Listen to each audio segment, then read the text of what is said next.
Insoles for skiing and snowboarding, and what do we look for in the podiatry clinic when we're suggesting an insole to put in a ski boot or a snowboard boot? Hey guys, it's Kent here and I'm the podiatrist from Doc Pods and Egonx, and we've been asked the question, what do we put in ski boots and snowboard boots when we're going skiing or snowboarding? And so the things we look for are, the reason we put an orthotic insole into one of these boots is because when we're in a sort of semi-crouched position, it can actually flatten our arch out. And that can lead to a lot of stress and strain on the arches of the feet, because when our foot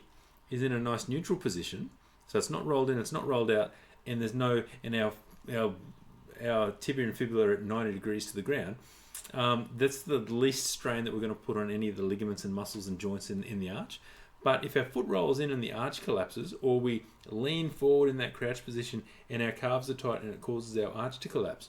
that can strain the little ligaments and joints that span the bottom of the foot here. So you can imagine if we had a rubber band that went from heel to toe and we collapse the arch like that, it gets a little bit stretched. So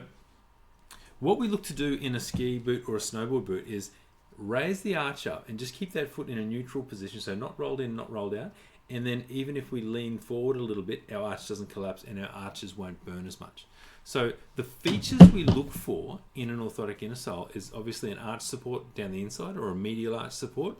a lateral arch support that helps to keep the foot not rolled in, not rolled out. And so if we don't want to just support the inside arch or the medial arch at the expense of the lateral arch, so we support both of them. We want to have a heel that doesn't actually make us raise up in the ski boot too much,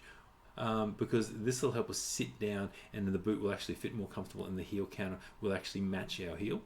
We look for a deep heel cup, because what this does, it helps to actually cradle the heel and help it to keep it in a not rolled in, not rolled out position. And we also look for something that's going to be nice and comfortable under the heel and the forefoot, because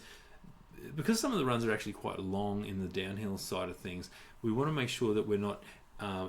putting too much pressure on the ball of our foot under where the little sesamoid bones are here. If you can see in the camera here,